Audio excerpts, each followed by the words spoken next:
많은 교인들이 술과 담배 문제로 알게 모르게 고통당하고 있다. 그럼에도 불구하고 교회는 교인들이 술과 담배를 하면 안 된다는 것만 가르칠 뿐 그것이 왜 신앙생활에 문제가 되는지에 대해서는 명확한 답변을 해주지 못하고 있다.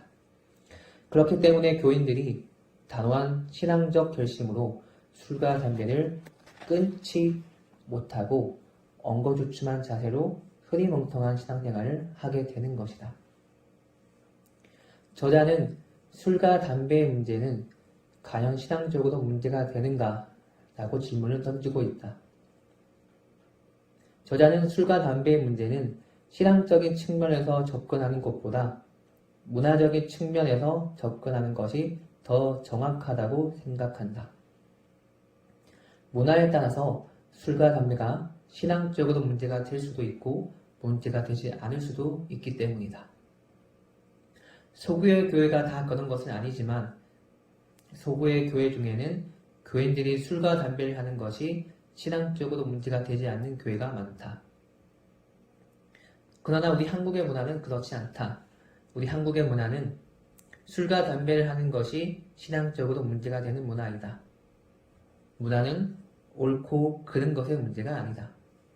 그러므로 그러한 문화가 옳으냐 그르냐는 그다지 중요한 문제가 아니다.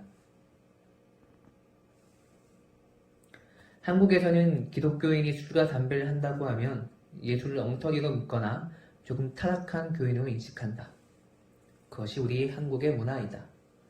그러한 문화 속에서 신앙생활을 성실히 하는 사람이 술과 담배를 한다는 것은 절대로 쉬운 일이 아니다. 그러므로 술과 담배가 이미 신앙적으로 문제가 있는 것으로 여겨지는 문화권 속에서 신앙인이 술과 담배를 하게 되었다는 것은 신앙적으로 문제가 있다는 것을 의미하는 것이 된다. 술과 담배를 끊지 않고도 경건한 신앙생활을 하려면 문화를 바꾸어야 한다. 그러나 문화를 바꾸는 것보다는 술과 담배를 끊는 것이 훨씬 더 쉽고 옳다. 술과 담배가 신앙적으로 문제가 있느냐고 할 때 꼭 그렇다고 할 수는 없지만 문화까지 바꾸어 가면서 술과 담배를 옹호해야 할 이유는 없지 않은가. 신앙적으로가 아니라 상식적으로만 생각해봐도 할 수만 있다면 술과 담배는 안 하는 것이 여러 면에서 좋은데 무엇 때문에 술과 담배가 불신앙적으로 여겨지는 우리의 문화까지 바꾸어가면서 술과 담배를 고집하겠는가. 그런 면에서 볼 때 술과 담배를 하는 것을 불신앙적으로 여기는 우리나라의 문화는 오히려 지켜지고 보호되어야 한다. 술과 담배의 문제를 생각할 때 범하기 쉬운 두 가지 중요한 주장이 있다. 첫째, 술, 담배를 끊은 후에 예수를 믿겠다는 것과 둘째, 술과 담배는 간접적인 신앙의 문제이니 구태여 끊으려고 할 필요가 없다는 것이다. 둘 다 옳지 않다. 술과 담배는 교회 생활을 하면서 끊어야 한다.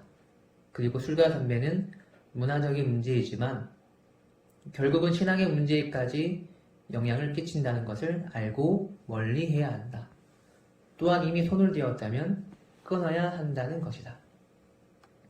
에베소서 5장 18절 말씀은 술 취하지 말라 이는 방탕한 것이니 오직 성령으로 충만함을 받아라 라고 말씀하고 있다. 바울은 그리스도 말미암아 엄청난 양심의 자유와 해방을 누린 사람이었지만 형제 한 사람을 실족시키지 않기 위해서 고기 먹는 일을 상갈 정도였음을 이는 알고 있다. 바울이 우리보다 못났는가? 그의 신앙이 우리보다 덜 견고했는가? 그가 자유를 몰랐는가?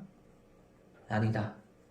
그에겐 자기의 자유와 권리보다 한 형제 자매가 더 중요했다. 그리스도와 믿음의 형제 자매를 위해서 술, 담배줍은 끊어버리자.